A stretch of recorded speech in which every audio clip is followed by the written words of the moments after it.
Welcome to this edition of the Wonderbury podcast. I'm Brian. I'm Dave.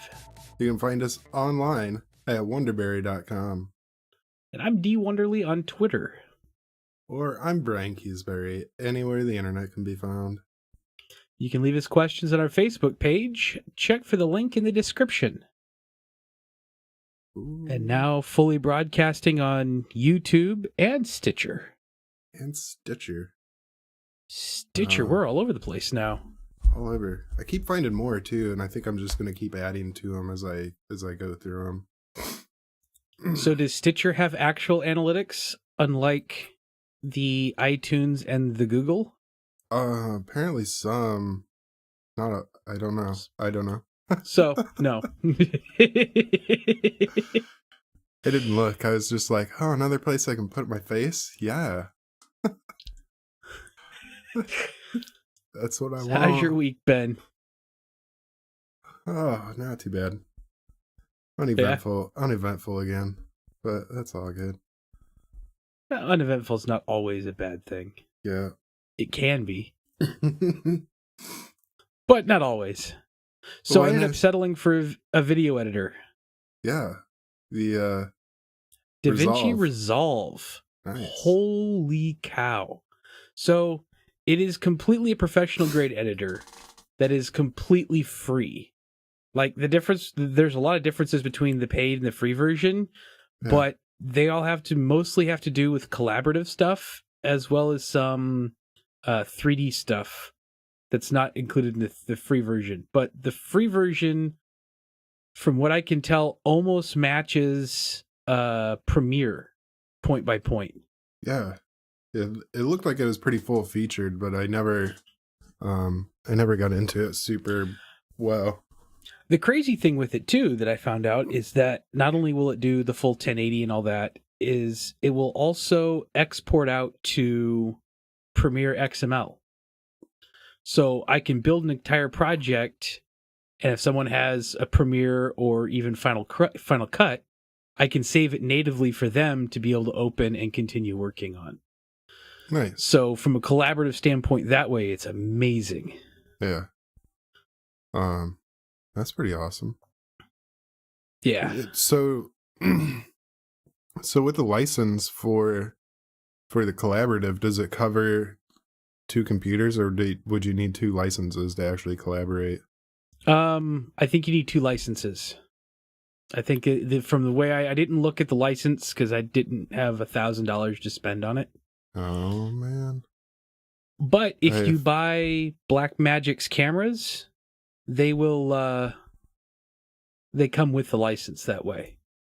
So buying not like their Pocket Cam, but their little more upscale camera, it comes with a license of Resolve Pro. Blackmagic? Yeah. They got some good cameras. They're expensive, but they've got some good cameras. Nice. Eventually I'll put that on a wish list. That's what Especially as I do more and more video stuff that I want. I think they start roughly around $1,000 or $1,500 and they go up from there. Holy crap. Well, Yeah. I guess so you're getting a camera and you're getting Resolve too. Yeah. Well, and then they also sell a workstation. So an entire specialized keyboard workstation. But if you want that, be prepared to shell out $30,000. Blackmagic design. Holy cow. Yeah, they got some nice stuff. Huh. Eventually we'll get there, and I'll have my own studio at some point instead of this office that I make shifting. Although this actually is not a bad office. Yeah. It's like 7 foot by 8 foot or 7 foot by 9 foot. It's a nice little space. It's a nice little space. Good workroom. It's a great workroom for my computer, great for audio work and this type of video stuff, but I'll have a pretty good space set up eventually. Yeah. I'll permanently set these lights a little bit better instead of just makeshift, and we'll be good. Yeah. I'm pretty close to like full-on video studio in here. Well, you do actually do video studio stuff, so... Hey, let's do oh boy. No, let's not. Oh, for YouTube only. Let's see. Oh, my Light holistic rigs. mess of a system. Sound padding on the ceiling. I got light up there. I got Brian there. Stuff going on there. Light there. My TV that I urban recycled. I've got lights down there and an entire too much of a mess. Lights over there. Eventually, now I gotta get this thing set back up. There we go. Oh, that's gonna completely destroy our green screen system. That's what I just came out of focus some, but it looks like it's slowly easing in.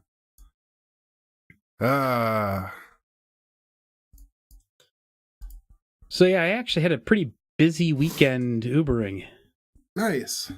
It was a little bit warmer. I kind of kicked off a little bit earlier. So when I Uber pretty much weekend nights, and I'm starting a little earlier now. So I started at like 6 and running till 3:30 or 4 in the morning. So it's like 9 hours of driving straight, 2 days in a row, overnights.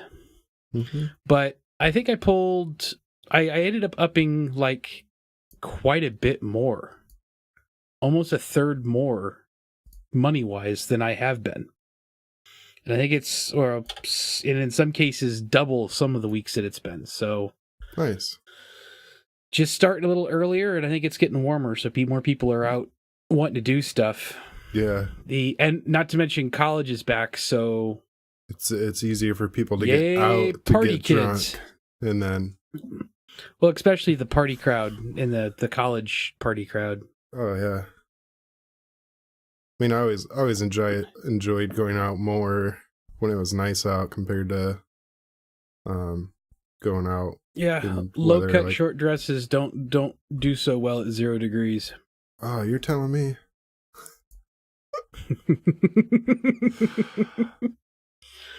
And then Lyft just started in Fort Wayne, so I'm waiting for my approval for Lyft, and then I will be a dual Uber Lyft driver. Nice. How much do they differ?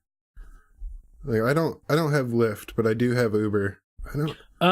The biggest difference, I haven't really dug deep into Lyft too much because I haven't lived in an area where they've actually had it until now. But the biggest difference that I hear from people is that Lyft actually allows you to tip your driver from the app. Really? Which is really nice for us drivers. Yeah, I bet. So do they not pay as high a percentage as what Uber does? I think it's about comparable. I think the pay structure is about equal. The pay that the drivers get's about equal.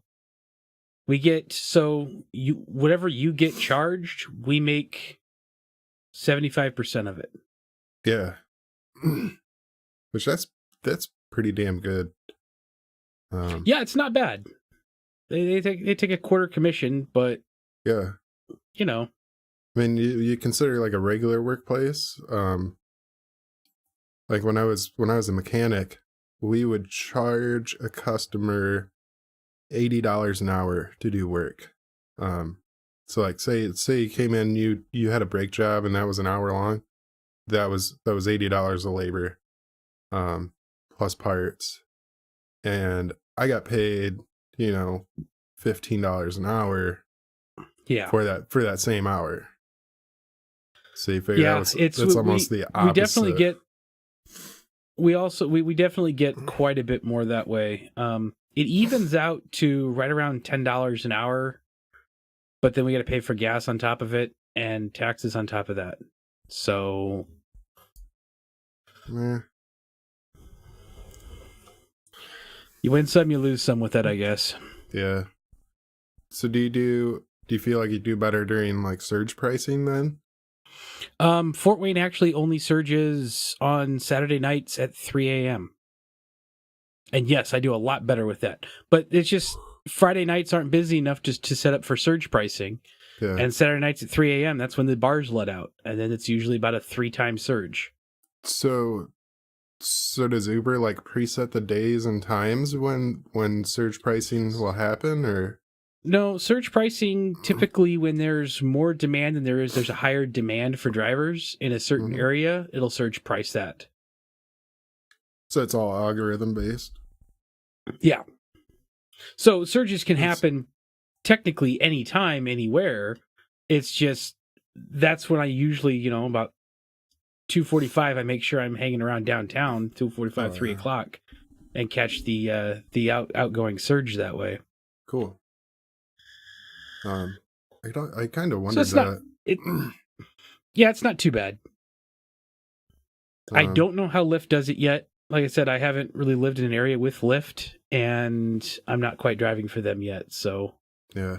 I will report back how that very much differs in the next few weeks once I get driving more for Lyft. Doesn't our buddy Paul the Winner, doesn't he drive Lyft? I think he just started driving with Lyft. Yeah, Okay. I'll have to ask him more of the details on the differences and how he does managing both apps with one phone. And because when you catch a ride with one, you got to go offline with the other, so you're not doubling rides. Yeah. I Otherwise, that would imagine get really annoying. he probably has multiple devices set up. I do know that he uses he has his tablet set up with his Bluetooth where he'll let the passengers pick their music, watch shows, do whatever.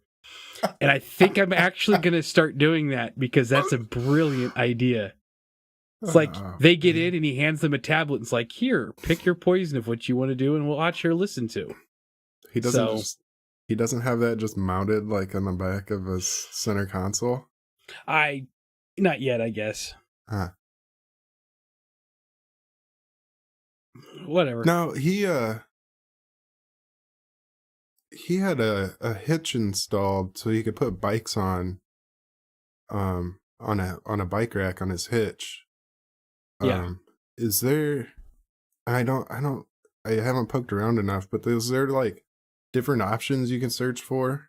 Like if No. So the way Uber works is you open the app, you push the button, and the nearest driver come grab you. yeah, and that's it. Yeah. That's all I'd ever done.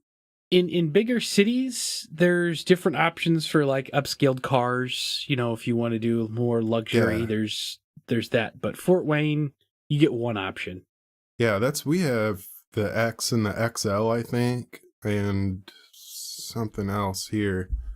I don't Yeah, remember so what. I think the XL is more seats, so people with vans, so you Yeah. can do more than 3, or 4. No, it seemed like they added a third option. Yeah, there's a couple of different options that they can do that way, but specifying a bike, I don't think so. That would be. I don't know if that'd be handy or not, but it seemed like it could be handy. Ooh, apps changed. Could be. And then I guess Uber has been partnering with some self-driving stuff in Pennsylvania. Really? I imagined that to be their end game. In Netflix as an example, when Netflix started, it was called Netflix, but you rented DVDs that were shipped to your house. And that always confused me. I was like, why is it called Netflix? And then all of a sudden they have an online streaming service. And I'm like, oh, well, that makes sense. And now the online streaming service is their business and the DVD to home is their add-on. But I don't imagine that staying very long. Same with actual drivers for Uber. I imagine that's going to be their end game is they have a fleet of self-driving cars. They do in Pittsburgh. It's active right now in Pittsburgh. There is self-driving Uber is available. We'll send along with a safety driver up front to make sure the ride goes smoothly. Yeah, regulations. They have to do that. That's fine. Yeah. God, but amazing. They have an entire fleet of self-driving vehicles. And there was a video I saw. Yeah. This was posted. It was now available in September of last year. And they had been, for a year and a half up until that point, they had set up an entire advanced technology center in Pittsburgh specifically for that. And it looks like, as of December, they're bringing a fleet of Volvo XC90s to San Francisco, and they're working with Volvo to have self-driving Ubers as well. Whoa, so boy. that's now available in Pittsburgh and in San Francisco. Nice. Why do we have to live in the Midwest, man? Oh, I'm surprised at Pittsburgh. Like, what's in Pittsburgh that caused them to go there? Probably Pennsylvania regulations for self-driving vehicles. I wouldn't even think there would be any yet. Oh, and here we go. This is as of today, February 2nd. So for those of you, I'm just about to break the third. Oh, shut up. I don't want to listen to you. Okay. This is from a few days ago. Yeah, so this would be from last Thursday. Wink, wink. Uber and Mercedes-Benz partner, their parent partners for more self-driving cars. So, man, you're gonna be out of a job soon, buddy. Uber's launch self-driving cars in Pittsburgh, San Francisco, and Phoenix. That's what you're announcing now. You're like, I'm soon to be unemployed. Oh no, they still need safety drivers. I get a fancy car if they bring it here. You're like, the hell with that. I get to cruise around and watch Netflix. Yeah, right. So talk to drunk people. Speaking of Netflix, so Tesla has been doing this self-pilot stuff for a while. Oh my God, I love Elon Musk. So the crazy thing with Tesla and the way they do the safety things is that you have to maintain your hands on the wheel. Mm-hmm. If you let go of the wheel for more than, I think, 90 seconds, it'll alert you, and then it will turn the hazards on, slow down, and pull over. Okay. So, like, I understand. Yeah, exactly, right? So it's kind of cool that way, I guess. But, man, Tesla's just plowing through some stuff. Oh, yeah. And Musk is just... I mean, figuratively crazy. And literally sometimes, too. That's because the number one complaint I keep seeing is some morons drive their Tesla through a wall. And... Yes, but those have never been with self-driving. The only accident that the self-driving Tesla's ever been involved with was another driver rear-ended it. Yep. And that's the funny part is, like, people are like, it was on autopilot. It was supposed to be parking itself. And Tesla's like, no, man, it doesn't do that. You're supposed to be in control. It clearly says you pushed on the pedal and then you drove through a wall. Yeah. So they've got that telemetry data there, right there. They know what you did.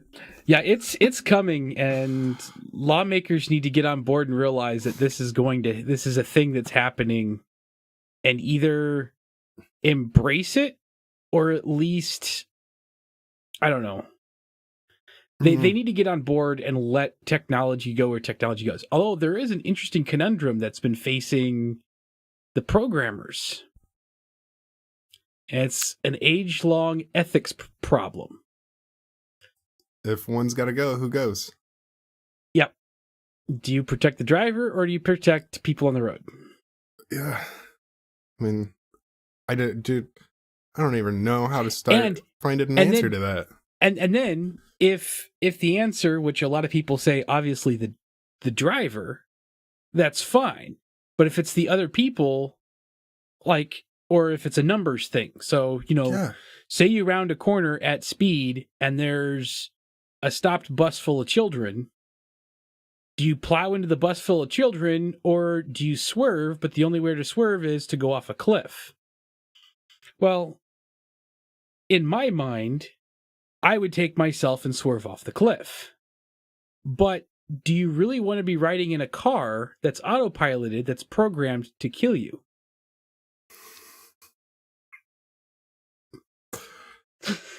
This coming from a man who was in the military, by the way. Yes. Signed up for a job that was programmed to get him killed. So, you know, I know I would make the sacrifice, but I don't know how comfortable I'd be driving in a car knowing that at some point someone programmed this thing in certain situations to kill me as the passenger. I don't know, man. So it's those ethics problems that are just like, I'm glad I don't do that for a living. I don't have to make that decision.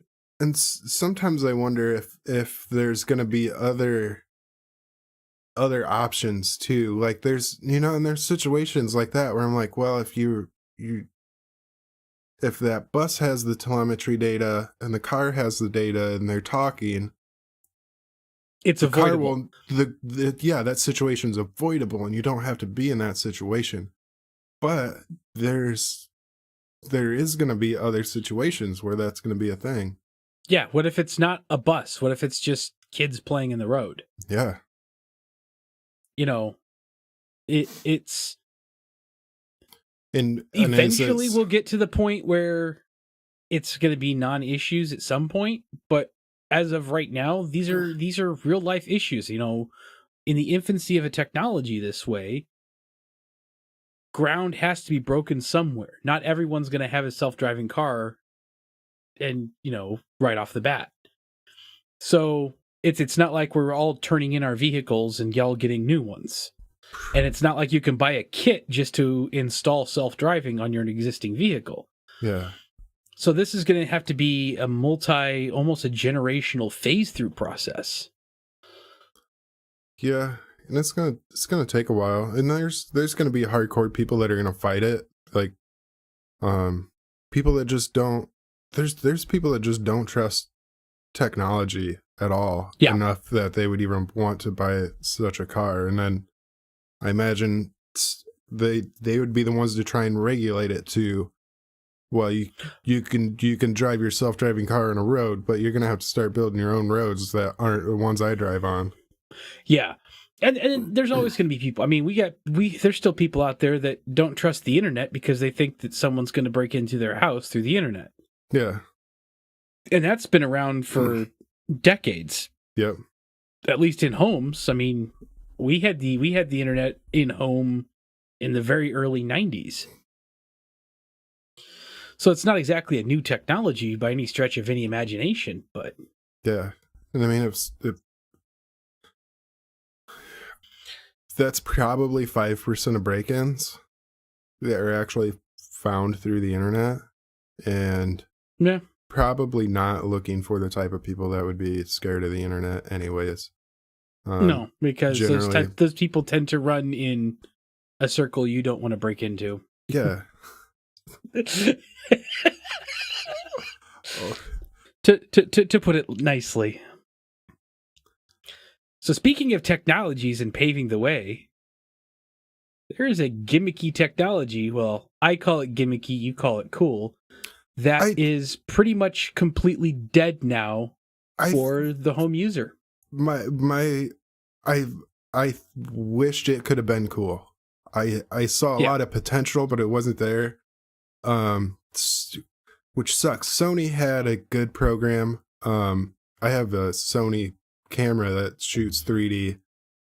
Oh, for because I didn't say it, for people that don't know, because we talked about this earlier today. LG and Sony were the last two holdouts for making 3D televisions for home, and they have both ceased production of that. So now there are no more 3D televisions actively being built, made, whatever. Everyone's gone to 4K and curved screen. Yep. But I don't. At the point where augmented and virtual realities are right now, I don't even see full on TV screens being necessary too much longer. No, not necessarily. And like, it was a great technology. It was a great idea. Yeah. I did not want to have to put glasses on every single time I wanted to watch something. Yeah. And the other problems with it is that ESPN and DirecTV jumped on with channels for 3D early on. Yeah. Well, those ceased to exist 3 years ago. They stopped those at the end of 2013. And the other group that had caught on to it was discs, like Blu-ray discs. But with streaming and the cord cutting and all of that, pretty much taking over, who buys movies on disc anymore? And so it was bound to go that direction eventually, because there wasn't really any good streaming 3D going on. YouTube has a bunch, surprisingly, but it was never good on a TV. It was always a lot better in Google Cardboard. So much better. The VR stuff is still there and catching stream very quickly. That's not going away. But that's permanent. But the 3D, the home movie 3D stuff, that's done. Yeah. They will still be shooting movies in 3D, which I kind of get, kind of don't. I personally do not like 3D movies. They give me a headache pretty badly. Yeah. So I think I watched Avatar and the original Avengers in 3D, and that was the original Avengers was the last 3D movie I watched. That was 2012. Dang. I saw the Lorax in 3D for Christy's birthday one year. It was right before I moved to Indiana, so that would have been 2012. Yeah. Wow. Dang. Man. I imagine stuff like that's probably too much of a moneymaker at the box office to really kind of kill off like 3D filming. Well, it may not be around much longer because there's a lot of... I think Cameron just recently said that he's going to start abandoning 3D because of the cost. The cost returns are not nearly as high, especially since none of the 3D stuff shot. It has to get downgraded from 3D to get to the home. Yeah. If they're not making the TVs anymore, there's no reason for them to continue making it for the big screen. They can start shooting up resolution and start doing everything in IMAX and 4K, and that'll translate much better to the TVs than 3D will. Yeah. Should they probably even start skipping 4K? 8K is already out. The Ultra. Yeah, but TVs. I don't. Ultra HD is 4K. There's 2K, which is. And then 2K is 1080p. 2K, 4K, and then there's something higher, but there's no one really making TVs or movies or anything that really runs it. It's Samsung. Samsung's got TVs, and I thought one of their phone displays was already 8K. Is it? Yeah. Because I thought it was... Oh, yeah. Yeah, you're right. But there's not really much content out there in 8K yet. I imagine they'll start People are still trying to catch up to 4K. I don't even have a 4K TV. Neither do I. And meanwhile, I'm still recording in 1080p. Yeah. Oh, so I was going to use this for my recording, except fisheye lens. Because God bless cheap electronics. Oh man, we need to plan a visit up here so we can do some underwater shooting in the fish tank. Oh yeah. That'd be amazing. Well, I would 3D that. I can 3D that would be kind of cool 3D. Yeah. And I've got a preset I got a template in Reaper that does stereoscopic 3D. So I can input it, and it's not perfect, but it does a pretty good job and looks pretty nice in cardboard. So I would like to get a 360 camera. I keep looking at natively shoot. You had a couple ideas that I want to do with a 360 camera that I'm not going to say out loud out here because I don't need a whole bunch of people doing it. Yeah. I've been I keep But looking at the Rico Theta S. Looks pretty simple and easy. And it just, I mean, it looks like a probably 8-inch stick with 2 camera lenses, like one on each side. the thing just turns into a gyroscope. Yeah. Well, I mean, it is. And then it looks like you can just hit record and hold it in your hand and you have 360-degree video. Interesting. And I'm like, I could just stick that on anything. I could stick that on anything and do whatever and have 360 video. Put it on a baseball cap. Oh, that would be great. All right. Well, for fear that we're going to go way over again like we did last week, we should probably cut this thing down.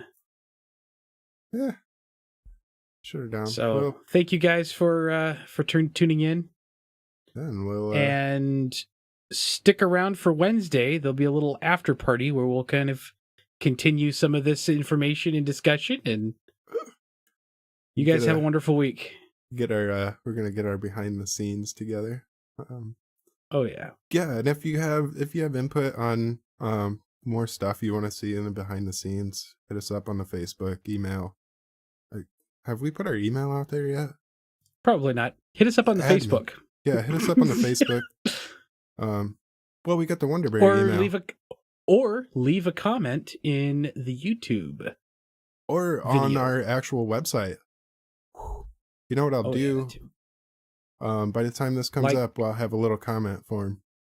All right, sounds good. Okay, yeah. All right. Anyway, you guys have a wonderful week. I'll see you next week.